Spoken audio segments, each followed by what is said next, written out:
Okay, so welcome to the pilot here in, what is it? Something, Ohio, right by Akron, Ohio. Anyway, so this is about being raised by a psychopath. So I initially thought that my dad was a narcissist, but he actually was a psychopath. Is a psychopath. I mean, he's dead, but he's still, still where he is. Still probably pretty much the same thing, but yeah, after doing some more research, watching a lot of Dr. Grande and kind of getting his view on things, I see, yeah, clearly my dad was a psychopath. He's very unemotional. He's very calculating, highly intelligent, a big achiever. I couldn't see him being, driven by emotion at all, like jealousy. I couldn't imagine my dad being jealous of anyone. He was the man. He was a government big shot, and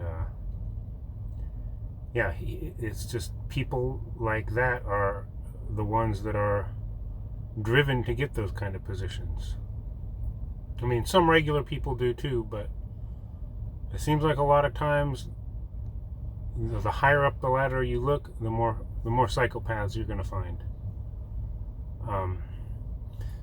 So that kind of gets me to this sort of construct I came up with, of how these kind of negative hierarchies of the world work. Because pretty much everything, in the world, in terms of people and stuff, are hierarchies. There's the underlings, and then there's the boss, and then there's the big boss, and then there's the CEO, and that's pretty typical. That's what you're going to find. So basically, as someone who was, I was raised by a psychopath and a schizophrenic. Most of my friends growing up were narcissists. I can only think of a very handful of people that I know who are for sure just normal. And a lot of the times you just don't know. It's hard to tell. So basically it looks like this. The person on the top of the ladder is the psychopath. They're the one, the shit rolls downhill. And so they're the ones that are, they're dishing out the negativity. Now, they can have subordinate psychopaths and subordinate narcissists, but it's a lot less likely that a psychopath is going to be subordinate to a narcissist, because they can see what each other are, and they're not going to put up with that. And in general, narcissists are kind of more immature than psychopaths. I mean, not always, but because narcissists have this emotional component to their immaturity, they're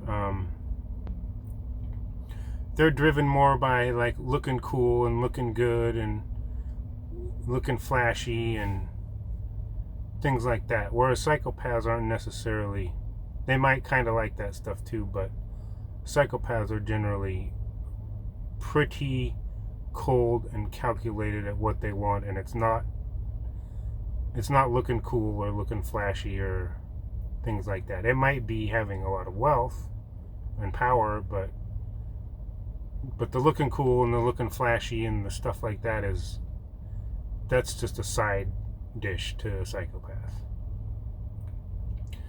And so narcissists aren't going to be, well, I mean, both types of people, psychopaths and narcissists, are destructive in nature. So when they're dishing out their negativity, the narcissists aren't going to be disrupted by them as much. It's going to be the normal people who get the destruction. Because, we're normal. We just think, hey, everything's good. These are nice people. We're all good. We're all here to just get along. And it's like, normal people who haven't been educated as to how psychopaths and narcissists think and how they operate, they don't have no clue that these people I mean, they might have a clue, but they're not really, they can't really understand what it is that's going on in the mind of these people until you've done some research. Like I have, now I'm in my 40s. It took me all this time to figure out that my dad was actually a psychopath. I thought he was just a really stingy, kind of jerky guy, and he just didn't care. I didn't really know that what was going on in his mind was way different than a normal person. So,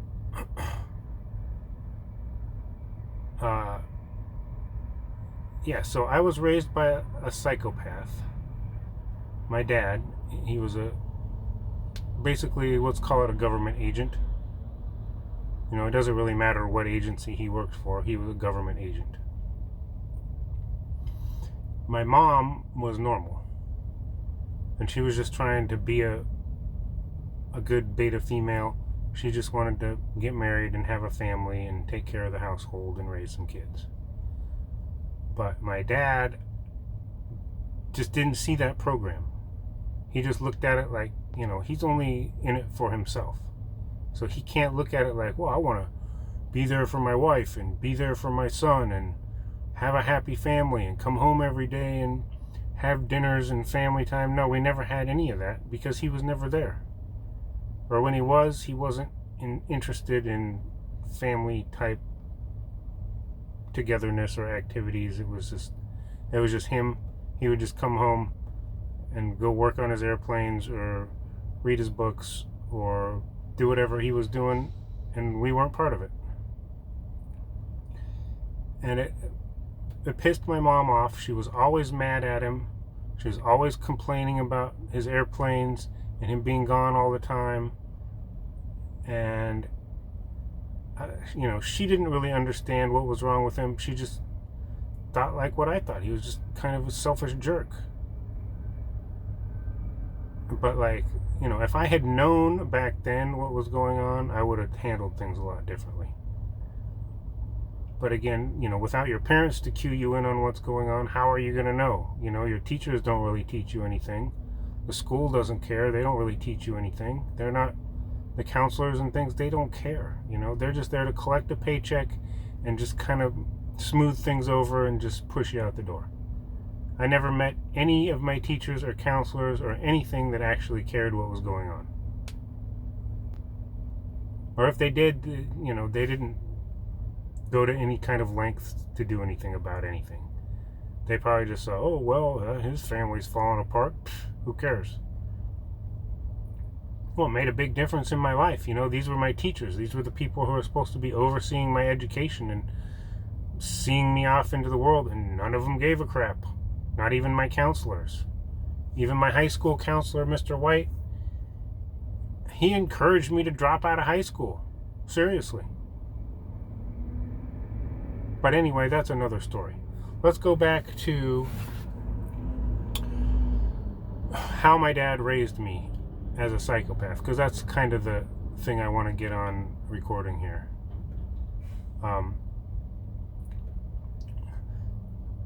Because, here I am, I'm in my 40s.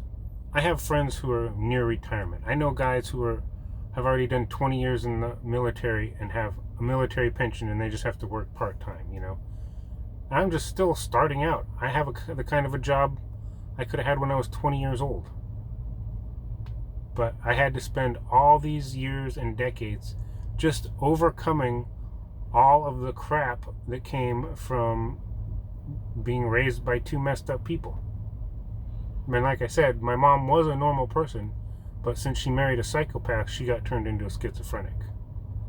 So that's how it goes. It goes, on the top of the ladder are the psychopaths, below them are the narcissists, and then at the bottom of the ladder are the schizophrenics and the other type of damaged people and the normal people who somehow manage to survive it all. Keep their sanity intact, which is not easy. So here's kind of how my dad looked at me. And it took me my whole life to figure this out. Because he just always kept the wool pulled over my eyes. He never taught me anything. He never gave me any fatherly lectures. Look at it this way. He worked on airplanes and cars. He did all his own mechanicking and wrenching, and I was his only son, and I would come and sit there and watch him for hours, working on his airplanes, working on the cars, and he never taught me one thing. He never taught me how to change a tire, how to, do an oil change, nothing. He wouldn't talk to me about anything. He didn't want other people to benefit from him, because he was a psychopath. He was extremely, like a black hole almost. He didn't give anything away to anyone. He was the top guy, and that was that. So it was like, as a little kid being around somebody like that, I have no idea what makes this guy tick. I'm just a freaking kid. I don't know what's going on. And so he just looks at me. This is the expression he would give me all the time. And as a kid, when your dad looks at you and goes, I kind of thought maybe he was proud of me or something. I thought he was like giving me this, that's my son. But no, that wasn't it. He was laughing at me all the time. Laughing at me because he knows I'm screwed, because he knows he's not going to do anything for me. He knows his wife isn't really worth a crap. So what do I have? I got no one. So he's just looking at me like, you're screwed, man. And all the time my dad would laugh at me, put me down, and kind of just belittle me in this sort of, this sort of aloof way. It's not like directly belittling me, but I know I'm not being treated right. I mean, subconsciously, that's not like right for your dad to laugh at you constantly and never talk to you and never give you any consideration or do anything for you to get you prepared for life. So it just makes you, it's hard to really describe it. It's the same outcome as any other kind of abuse. It grinds you down. It takes away your potential. It makes you less than what you could have been. It wastes your time. They use the term gaslighting. It's just, they just don't care. They just don't look into what does this person need. This is a child. They need to be, looked after and given some guidance and given some,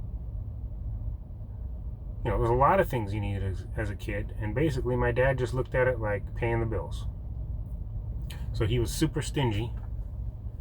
He was a financially driven psychopath. So money was his thing. Money and success. And so the only real messages he would give to me were about how tight he was with money and how I needed to get a job, basically. And so he started kind of riding my ass about jobs and money as soon as I was capable of comprehending anything. So like, I don't know, 4th, 5th grade or something, he starts just talking about, I have to get a damn job.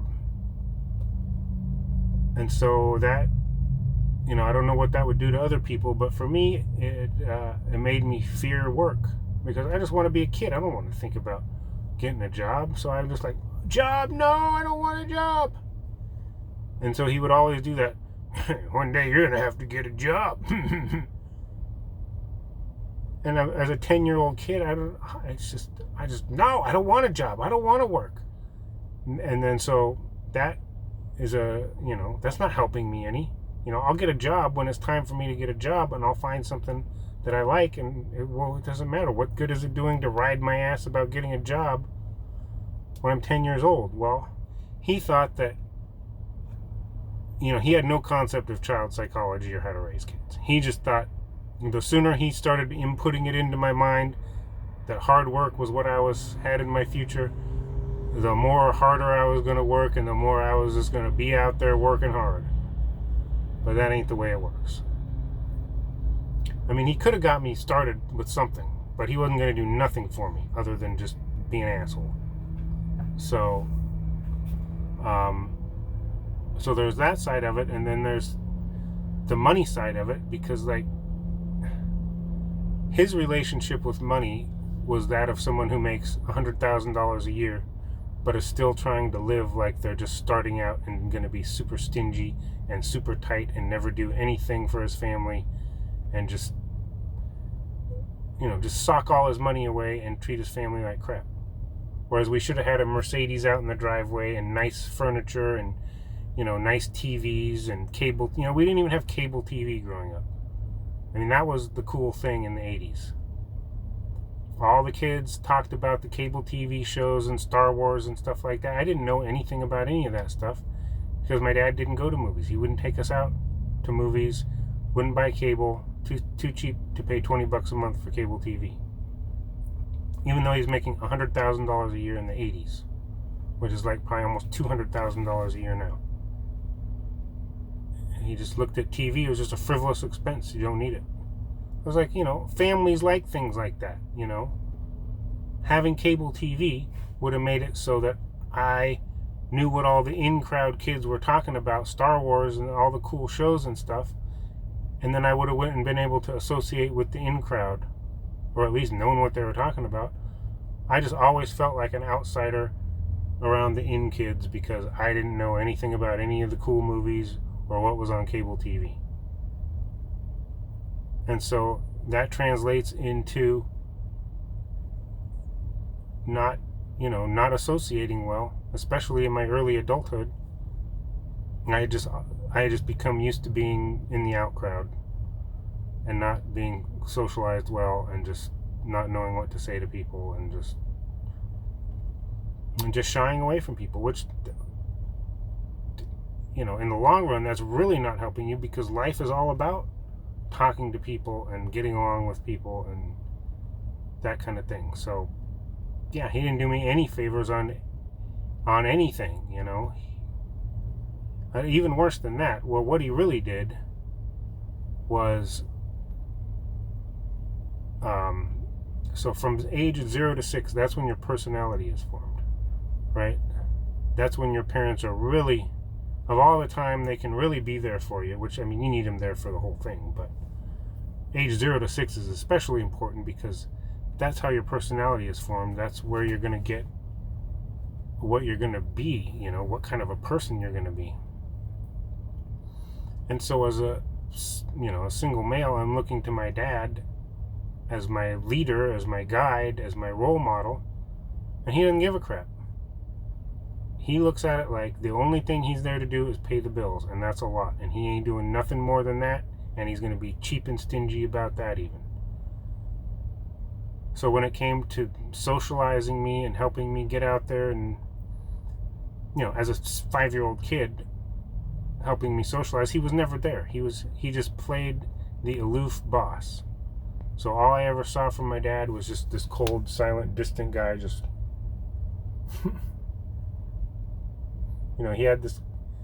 he was like Mr. Spock. He was real quiet and calculating, and the only time he would kind of break out of his shell and talk to people was when he was with his government buddies, or if he went to one of his government parties or something and they were kind of drinking and hamming it up.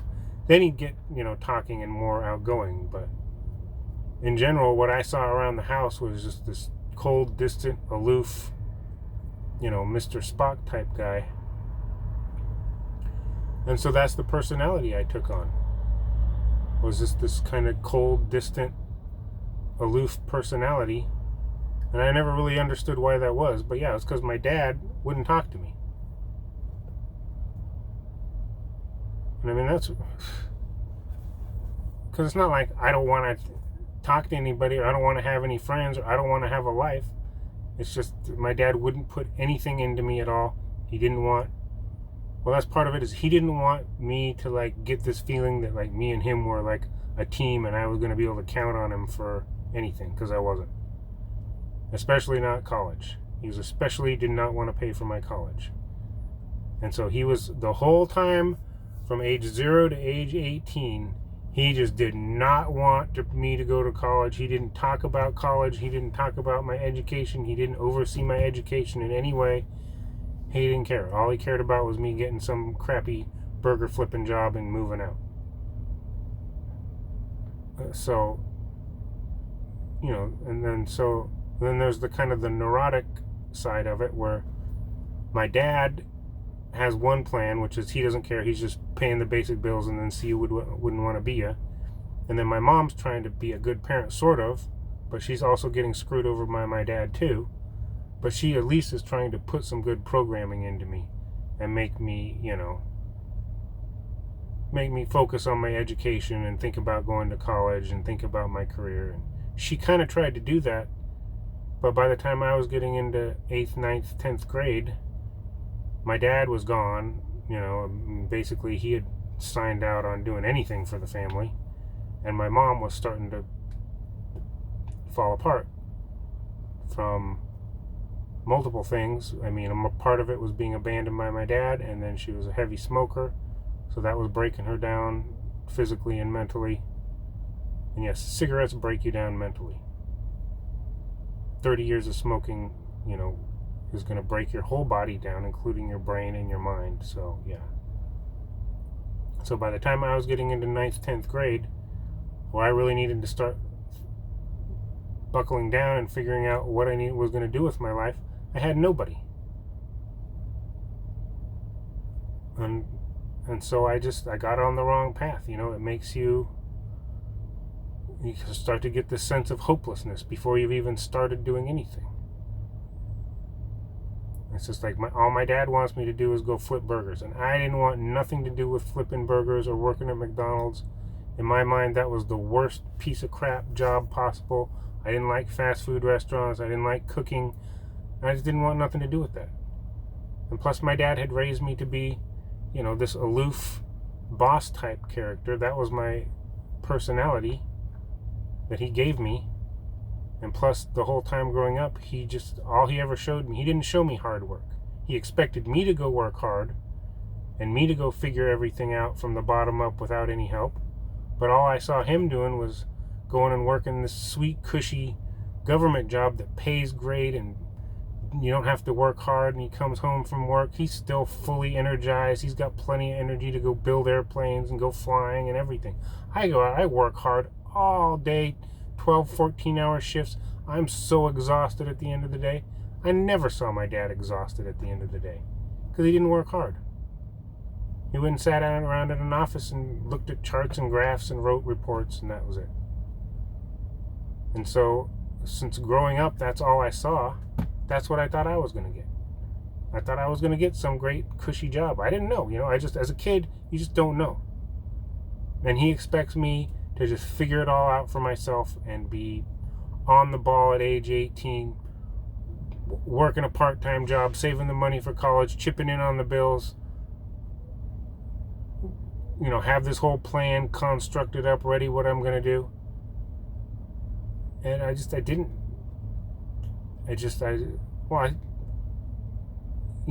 men mature a little slower than women. So it was like, at 18, I still just wanted to hang out with my friends and play guitar and smoke weed and just chill out,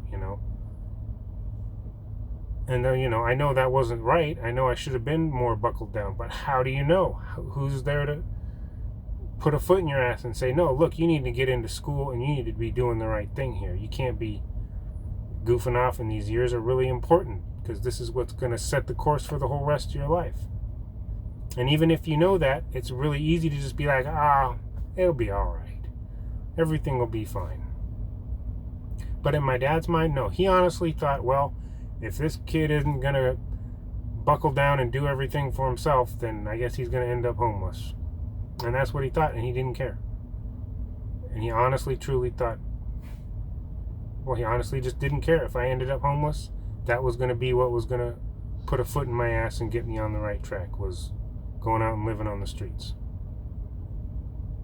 Because he just didn't care. I'm a separate person. He don't care.